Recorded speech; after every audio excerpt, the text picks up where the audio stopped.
Pasaule klikšķa attālumā. Tā ir ceļojoša izstāde neierastā vidē. Izstāde attēlo veiksmīgi īstenotu publisko biblioteku attīstības projektu Trešais tēvedēls, kā ietveros 874 pašvaldību bibliotekās ir ierīkots bezmaksas ātrgaitas bezvadu internets, mūsdienīgi datori. Izstāde atspoguļo laika un naudas taupīšanas iespējas, izmantojot elektroniskos risinājumus. Pašlaik izstāde apskatāma arī vienā no Madonas lielveikaliem. Jāpasaka liels paldies, protams, gan pašvaldībām, ka šāds projekts bija iespējams.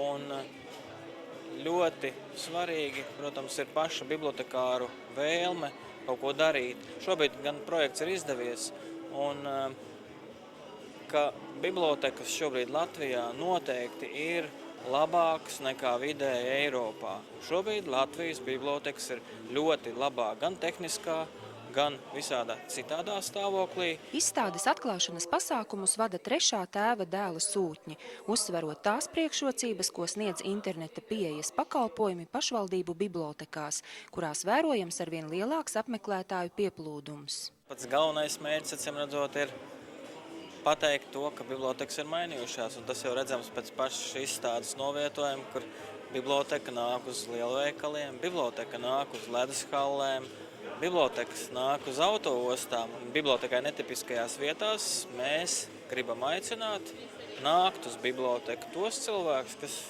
vai nu savu aizspriedumu pēc, vai nu, acīm redzot, bērnības traumu vai kāda cita iemesla pēc, tomēr nenāk uz biblioteku, un viņiem liekas, ka biblioteka nav mainījusies. Un mēs gribam pateikt to, ka vajag tomēr ieskatīties, paraudzīties apkārt, un uz šiem plakātiem, kaut vai varbūt, ka šie plakāti palīdz kādam saprast to, ka biblioteka ir mainījusies, un saprast to, kā biblioteka šobrīd var palīdzēt gan ar padomu, gan ar informāciju, gan ar, teiksim, ar siltu vārdu. Izstādes atklāšanā piedalījās arī Madonas rajona padomes un pilsētas domes priekšsēdētājs Andrejs Ceļapīters, uzsverot lielo ieguvumu katrai Latvijas bibliotekai. Andrejs Ceļapīters izteica pārliecību, ka nākotnē internets būs katras Latvijas maisaimniecības realitāte, ko izmantos dažādu paudžu lietotāji.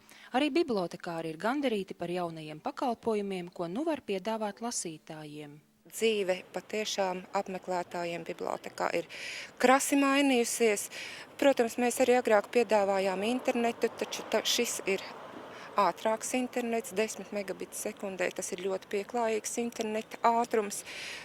Datori ienāk ikdienā, internets ne visās mājās. Datori ir vairāk sastopami, un tāpēc man pašai ļoti patīk situācija un tā aina, ka bibliotekas apkārtnē uz soliņiem stāvlaukumos cilvēks strādā ar saviem datoriem. Tas tādu ārkārtīgi intelektuālu vidi rada biblioteku.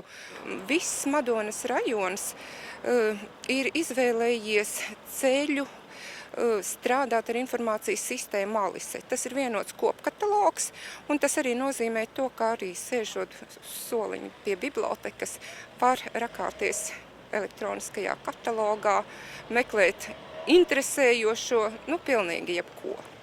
Izstāde Pasaule klikšķa attālumā Madonā notiek laikā, kad bibliotekāri aicina uz pasākumiem nākamnedēļ, kas ir veltīta bibliotekām. Nākošā nedēļa patiešām ir biblioteka nedēļa, un 23. aprīlis ir ne tikai Jurģa, bet arī starptautiskā grāmatu diena. Un mēs esam parūpējušies, lai apmeklētājiem būtu ne tikai šis tradicionālais piedāvājums. Ļoti aicinu nākošnedēļ 24.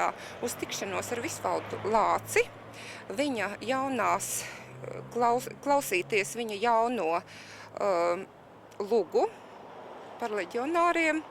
Tāpat mēs piedāvājam šīs atvērtās durvju dienas, atvērto durvju tikšanās, stāstot par biblioteku. Patreiz ir apskatāma arī Alfrēda Puduļa gleznu izstāde konferenču telpā. Es domāju, ka atradīs ik viens to, kas viņam interesē. Izstāde būs aplūkojama visos Vidzemes rajonu centros. Madonā vēl nākamās 2 nedēļas.